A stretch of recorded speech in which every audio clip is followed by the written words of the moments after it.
आमदारपतूर मजल मारली म्हणून मी त्यांची या ठिकाणी इज्जत करतो.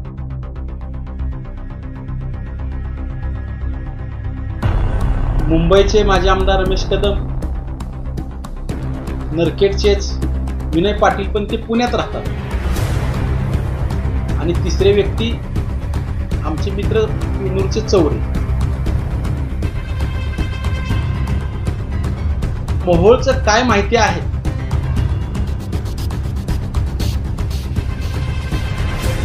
मोहोळचा सांडस कोपरा माहिती आहे का? मोहोळचा हत्तीगडाचा लवण त्यांना माहिती आहे का?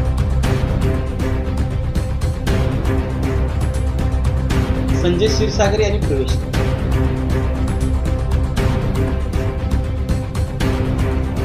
संजय क्षीरसागरला मोहोळचा असताना त्यांच्या हातामध्ये काही सूत्र दिली गेली नाही.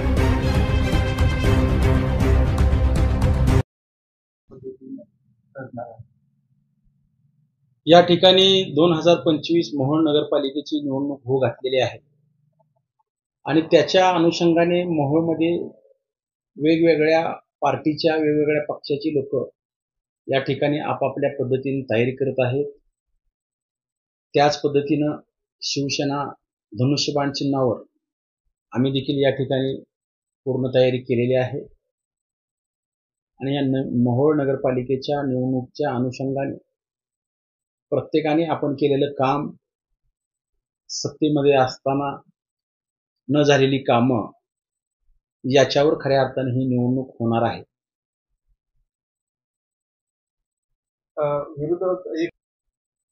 आम्ही पूर्ण प्रयत्न केलेला आहे. एकत्र सगळ्यांनी आलं पाहिजे आणि अनगरकरांनी जे या मोहोळ शहराची विकासाची गतीला स्पीड ब्रेकर लावलेले आहेत अनेक, ते पूर्ण स्पीड ब्रेकर उकरून लावण्यासाठी आम्ही एकसंघ येण्यासाठी अनेक बैठकी झाल्या, पण आम्हाला पुढून प्रतिसाद मिळालेला नाही. त्यामुळे आता त्यांची तयारी झालेली आहे, तशी आमची देखील या ठिकाणी तयारी झालेली आहे. या ठिकाणी मला आवर्जून सांगायचं आहे की मोहोळ शहरातली जनता ही स्वाभिमानी जनता आहे. 12 मैलाला पाणी आणि 13 मैलाला भाषा बदलती, त्या पद्धतीनं इथलं मोहोळ शहरातलं पाणीच हे स्वाभिमानी विचाराचं आहे. त्यामुळं मोहोळ शहरातली जनता, ज्या अनगरकरांनी या मोहोळ शहराचा विकास थांबवला, या मोहोळ शहरामध्ये कुठलीही सुखसुविधा मिळाली नाही पाहिजे, अशा प्रकारचं नियोजन त्यांनी अनेक वर्षापासून केलं.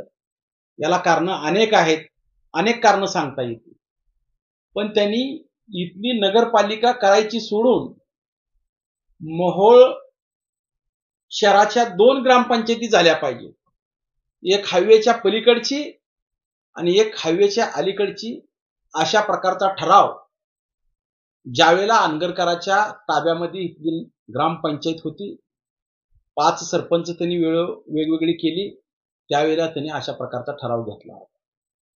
म्हणजे मोहोळची नगरपालिका होत असताना 2010लाच खऱ्या अर्थानं इथली लोकसंख्या 27,833 आहे.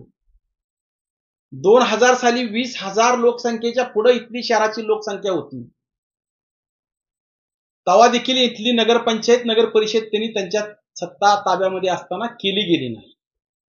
पण अनगरकरांची लोकसंख्या या ठिकाणी 2010च्या जनगणनेनुसार फक्त 9,000 आहे. त्यांच्या 4 वाड्या मिसळून त्यांनी 11-12 हजार लोकसंख्या केली आहे आणि त्यांची नगरपंचायत या ठिकाणी केली. म्हणजे मोहोळमध्ये नगरपंचायत होत असताना केली नाही आणि अनगरला होत नसताना आपल्या सत्तेचा या ठिकाणी पॉवर वापरून केली. मागच नगरपालिका झाली असती तर मोहोळ शहराच्या आजची परिस्थिती, कुणाला रस्ते पाहिजे, गटर पाहिजे, पाणी पाहिजे, या परिस्थिती मागच या ठिकाणी गळून पडल्या असत्या. मोहोळ शहरामध्ये वेगवेगळ्या प्रकारचं उद्यान मागणी केली असती, व्यापारी संकुलनाची मागणी केली असती, लोकांनी मोठं या ठिकाणी उद्योग या ठिकाणी आणण्यासाठी प्रयत्न केला असता. अशा वेगवेगळ्या समस्या खऱ्या अर्थानं 5 वर्षाला बदलत असतात आणि या ठिकाणी आम्ही नगरपालिका झाल्यावर या मोहोळ शहराची स्टोरेज पाणी साठवण क्षमता हे फक्त 9 लाख लिटर होती आणि इथली लोकसंख्या 40,000. 9 लाख लिटर पाणी 40,000 लोकसंख्येला कसं वाटायचं, हा प्रश्न मला नगराध्यक्ष झाल्यानंतर पडल्यावर प्रत्येकाला त्यावेळेला 70 लिटर पाणी मिळालं पाहिजे होतं प्रत्येक डोईला. परत 90 लिटरची योजना केली. आता 150 लिटर खऱ्या अर्थानं नियम आहे शासनाचा.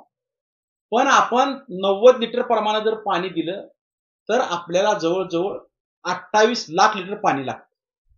आणि 28 लाख लिटर पाणी द्यायचं तर लाईट 8 तास, मग पाण्याची स्टोरेज क्षमता कशी वाढणार? त्यामुळे रमेश बारसकर नगराध्यक्ष झाला, त्यांनी पहिल्यांदा 9 लाख लिटरची टाकी कुरुल रोडला बांधली. नंतरच्या काळामध्ये आठवडा बाजारमध्ये 5 लाख लिटरची टाकी बांधली. आता प्रस्तावित टाकी 10 लाख लिटरची या ठिकाणी काम चालू आहे. म्हणजे जवळजवळ पहिलं 9 लाख लिटर आणि आताच 24 लाख लिटर, 31 लाख लिटरची स्टोरेज पाणी क्षमता मोहोळ शहराची होणार आहे. आणि ज्या वेळेला 31 लाख लिटर स्टोरेज क्षमता होईल त्यावेळेला प्रत्येक घरामध्ये नळ असणार आणि त्याला फिल्टर पाणी असणार आणि कधीही झोपीतून उठून चालू केल्यानंतर 24 तास पाणी मिळणार. अशा प्रकारची व्यवस्था आम्ही केलेली आहे. प्रत्येक टाकीतलं पाणी इकडच्या टाकीतलं इकडे घेता येतं, इकडच्या टाकीतलं इकडे घेता येतं. अशा प्रकारचे नियोजन देखील आपण त्या ठिकाणी केलेलं आहे.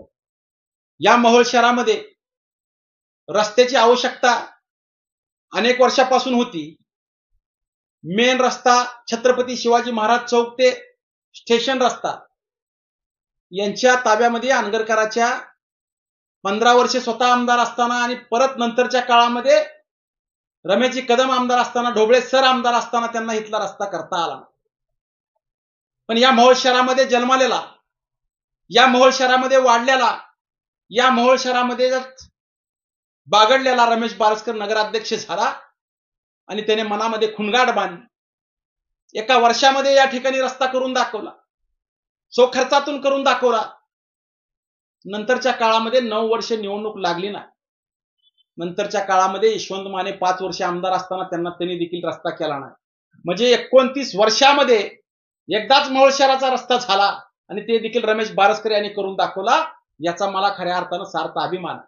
यशवंत माने 5 वर्ष आमदार होते, त्यांना करता आला असता मोहोळ शहराचा रस्ता, पण त्यांच्या आकानं त्यांना आदेश दिला मोहोळ शहरामध्ये कुठल्याही प्रकारचं काम करायचं, म्हणून इथला रस्ता रखडला.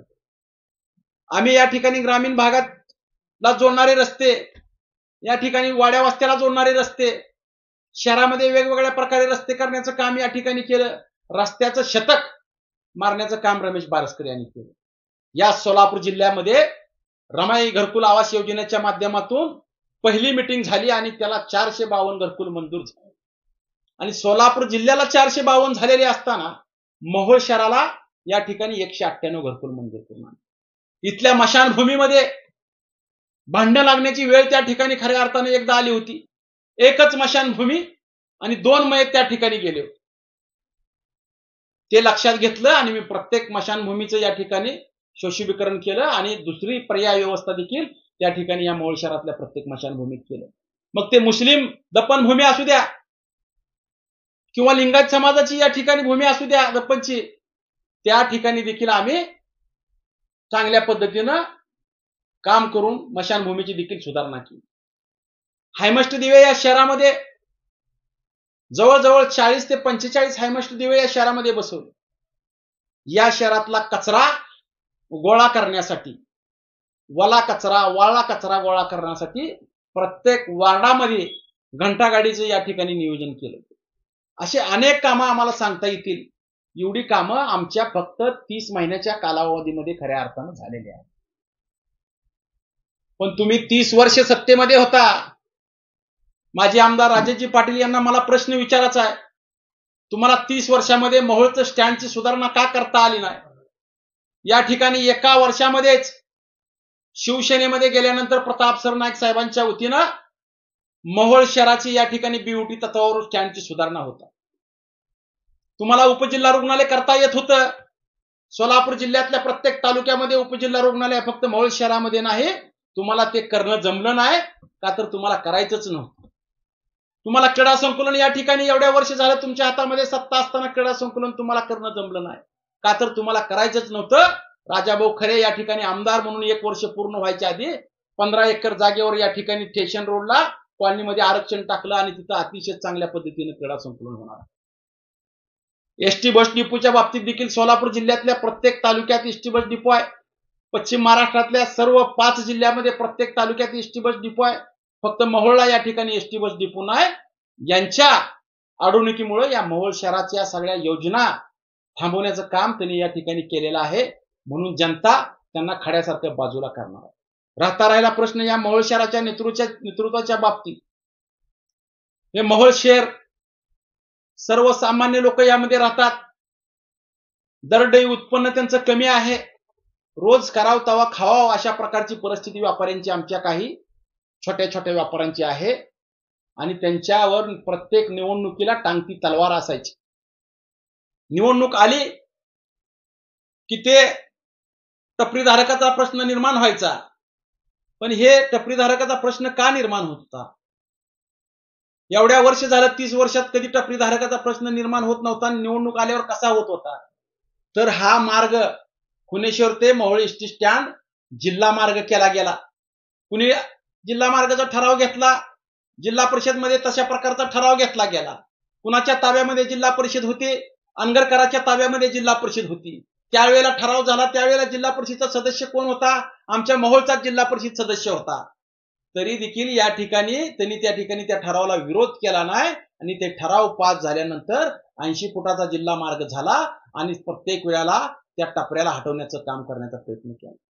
पण रमेश बारसकर नगराध्यक्ष झाला, त्याला गोरगरिबीची जाण आहे. टपरीतून त्याने या ठिकाणी सुरुवात केलेली आहे, पानपट्टीच्या माध्यमातून सुरुवात केलेली आहे. आणि त्याला जाण असल्यामुळं इथल्या लोकांचा जर व्यवसाय या ठिकाणी उठला तर उठल्यानंतर त्या ठिकाणी धनदांडगे लोक या ठिकाणी येतील आणि सगळ्या बार्शी सारखा आपल्या या सगळ्या दुकानावर कब्जा करतील. म्हणून मी या प्रत्येक दुकानदाराला 255 उतार या ठिकाणी देण्याचं काम केलं. तुम्हाला हे जमलं असतं पण तुम्हाला ते करायचं नव्हतं. म्हणून असे असंख्य कामं या ठिकाणी करण्याचा प्रयत्न फक्त 2.5 वर्षाच्या कालावधीमध्ये केला. फक्त यांच्याबरोबर संघर्ष न करता 7 मुख्य अधिकारी बदलले गेले माझ्या कालावधीमध्ये. तुम्ही जाऊन बोर्डावर बघा, रमेश बारसकर नगराध्यक्ष असताना 7 मुख्य अधिकारी बदलले गेलं. काम झालं नाही पाहिजे, पण लढणारा रमेश बारसकर कार्यकर्ता असल्यामुळं प्रत्येक वेळा घरकुलचा हप्ता आला ना, कलेक्टर ऑफिसमध्ये आंदोलन केलं. पाणी सोडलं नाही, पाटबंधाऱ्याच्या ऑफिसमध्ये आंदोलन केलं. तिथं कॅनेलला पाणी आलं नाही तर तहसीलदाराच्या दारात बसून आंदोलन केलं. अशा प्रकारची वेगवेगळी आंदोलन केली. लाईट बंद केली, एमईसीबीच्या सोलापूरच्या ऑफिस, एसीच्या ऑफिस समोर आंदोलन केलं.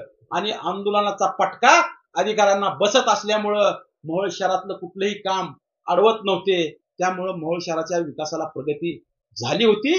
नंतरच्या काळामध्ये अनगरची नगरपंचायत झाली. 5 वर्ष मोहोळ शहरामध्ये अतिशय चांगल्या पद्धतीनं कामं झाली. पण नंतरच्या 4 वर्षाच्या काळामध्ये या ठिकाणी कुठल्याही प्रकारचं एस्टिमेट करू दिलं नाही. या ठिकाणी कुठल्याही प्रकारची तांत्रिक मान्यता मिळू दिली नाही. या ठिकाणी प्रशासकीय मान्यता मिळाली नाही. इथला निधी सगळा टप्प केला, इथला निधी सगळा लॉक केला आणि अखर्चित निधी अनगरला नेण्याचं पाप केलं. मोहोळ शहराची पाणी पुरवठ्याची योजना 43 कोटीची, लोकसंख्या आमची 40 ते 45 हजार. अनगरची पाणी पुरवठा योजना 80 कोटीची, लोकसंख्या 11 ते 12 हजार. अशा प्रकारचा अन्याय करण्याचं काम केलं. या मोहोळ शहरातलं अप्पर तहसील कार्यालय 48 गावं तोडण्याचं काम केलं. रजिस्टर ऑफिस त्यांनी तिकडे नेलं. त्याला विरोध करण्याची भूमिका रमेश बारसकर यांनी बजावली.